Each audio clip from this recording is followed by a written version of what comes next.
c'est l'occasion de reconsidérer de manière très différente la dynamique économique et le rapport de l'économie à l'humain. Ce qui me paraît essentiel, c'est que on a une dynamique économique qui a perdu le contact avec le social, mais pas seulement le social, l'humain, la dimension humaine. Et l'économie de la fonctionnalité, c'est l'occasion de revisiter et c'est une nouvelle chance pour repartir profondément différemment. Donc là, je crois qu'il y a l'économie de la fonctionnalité donne des perspectives tout à fait intéressantes pour progressivement, ça va pas se faire du jour au lendemain, mais progressivement changer de modèle de développement, changer de modèle économique pour les entreprises et surtout d'identifier les ressources qui permettent cette évolution et ce changement. Alors, je ne sais pas vers quelle société nous allons, mais ça je ne sais pas dire, parce que les sociétés se construisent dans le mouvement des choses. Il n'y a pas les auteurs qui ont voulu prédire des avenirs se sont souvent d'abord largement trompés, et en prédisant, on conduit à des sociétés souvent catastrophiques. Donc moi je suis très prudent. Je préfère construire en mouvement et en allant que de dire où on va, au sens de quel modèle de manière précise on doit adopter. Je ne pense pas que ce soit un problème de modèle à adopter. Je pense que c'est une démarche à adopter en ayant une perspective ouverte. Voilà. C'est pour ça d'ailleurs que le mot transition gêne un peu. Le mot transition, une transition, c'est on part d'un point et on arrive à un autre. Et on sait où on arrive. Là, on ne sait pas où on arrive. Vous voyez ? C'est pas une transition. C'est une mutation dans laquelle nous sommes engagés. Simplement, bien entendu, au regard de cette mutation, il faut avoir quelques grands points de repère. Un des points de repère, de mon point de vue, c'est la question du service. Une économie au service de l'humanité, une économie au service des hommes. En d'autres termes, à travers la question du service, on réintroduit la finalité de ce que l'on fait. Le problème avec l'industrie, c'est que, bien sûr, les biens sont utiles, donc d'une certaine manière, on va dire les choses comme ça, ils nous rendent service. Mais au bout d'un certain temps, on fabrique des biens sans savoir pourquoi. Et on perd le rapport entre la production des biens, leur usage et leur utilité. Donc on arrive à des choses absurdes. On a un rapport aux biens qui est complètement, qui devient catastrophique. L'idée d'une économie servicielle, c'est de remettre au cœur la finalité de ce que l'on fait. Alors, on mobilise des biens, mais on va intégrer ces biens dans des logiques de service pour être au service d'eux. Il faut se mettre dans cette perspective, se mettre au service d'eux. Alors, au service de la santé, l'enjeu de santé.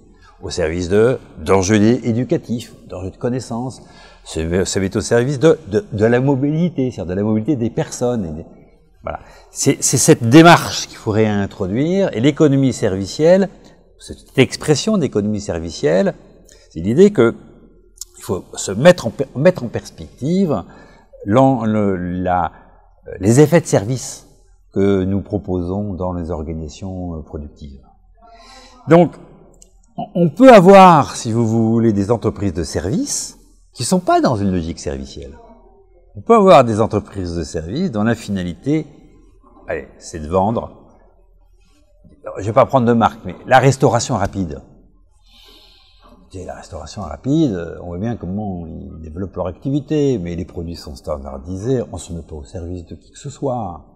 On essaye de fourguer une camelote et ensuite quelque chose d'extrêmement rapide et au temps contraint, sans véritablement avoir le souci de la santé des personnes qui vont derrière bénéficier de ces services de restauration rapide. Donc c'est une logique très industrielle, très normative, pas du tout attentive à la dimension humaine et à la dimension sociale. D'une certaine manière, c'est renouer avec, à l'origine des entreprises, la fibre entrepreneuriale. Parce que la fibre entrepreneuriale, les bâtisseurs de Peugeot, de Renault, c'est pas une fibre animée par le profit. C'était un plaisir d'être créatif, de concevoir des nouveaux biens à l'époque, mais qui rendaient fortement service. Quand on passe des calèches, etc., à l'innovation dans l'automobile, vous voyez la transformation, quand on invente l'avion, et derrière cet avion. quand on passe de l'Airbus 320, ou je sais pas quoi, je connais pas bien les numéros, au 320 au 380, on n'a pas révolutionné le monde, hein, ni les usages. Donc on voit très bien que cette logique servicielle s'est renouée en fait avec l'âme entrepreneuriale au sens premier du terme. On n'a plus d'entrepreneurs aujourd'hui, on n'a plus des gens qui entreprennent. On a des gens qui gèrent, qui regardent la logique financière. L'innovation, c'est toujours des innovations incrémentales, c'est des petites innovations. On n'a pas l'esprit libre pour penser les choses autrement. Donc, effectivement, l'économie de la fonctionnalité, l'économie servicielle, elle invite les chefs d'entreprise à renouer avec l'énergie créative, la logique entrepreneuriale au sens fort du terme. Au sens fort du terme et au sens beau du terme. Parce que moi, je suis un grand fanat des entreprises. D'ailleurs, le laboratoire que j'ai créé, c'est une entreprise. Donc, c'est pas du tout anti-entreprise, c'est l'inverse. Mais renouer avec la dynamique de l'entreprise. Aujourd'hui, ces petites entreprises, elles sont souvent étranglées. Mais étranglées parce qu'elles se trouvent dans une situation en bout de chaîne. Et elles sont toujours, voilà, c'est ce qu'on appelle la chaîne de valeur, les sous-traitants, des sous-traitants, des sous-traitants. Alors ça, c'est terrible. C'est terrible, parce que quand au bout de chaîne, ben, vous êtes pris à la gorge. Effectivement, il y a un problème à la fois monétaire, financier, et un problème de temps.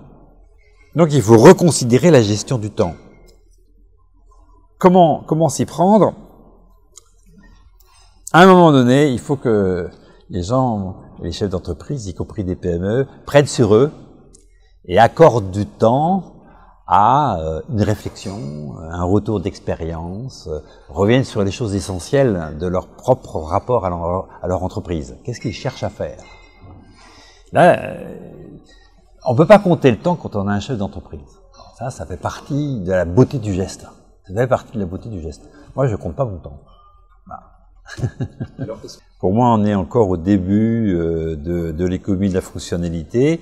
C'est très encourageant que certains responsables de très grandes entreprises soutiennent le processus. C'est extrêmement encourageant. Mais on est loin de la coupe aux lèvres. Hein, c'est-à-dire entre... Je vais être un tout petit peu douche froide là. Je me méfie toujours des effets d'annonce. Je vais regarder le réel. Quels sont les processus réels engagés? On est quand même dans une société de communication, je dirais au sens un peu péjoratif du terme. C'est-à-dire on communique avant de faire. J'essaie d'engager une logique qui est à l'inverse. Faire avant de communiquer et ne communiquer que sur ce qu'on a réussi à faire. On peut communiquer sur les échecs, c'est pas un problème. Pas que sur les réussites. Il n'y a pas besoin de communiquer sur les success stories. On peut très bien communiquer sur les échecs. On apprend beaucoup des échecs. Mais revenir au réel et à l'expérience. Alors, c'est très encourageant que ces grandes entreprises soient à côté de ces processus. Et quand même, reconnaissons le réel, ces processus démarrent, sont au début. Voilà. Donc je ne crois pas du tout qu'on soit dans une phase aujourd'hui de généralisation de l'économie de la fonctionnalité. On est dans les prémices. Toute une série de questions ne sont pas réglées. Toute une série de questions ne sont pas trouvées encore complètement de réponses. Et donc, je trouve ça très encourageant, une journée comme aujourd'hui, absolument aucun doute. Je trouve très encourageant beaucoup de signes, y compris de la façon dont certaines grandes entreprises s'intéressent à ce processus.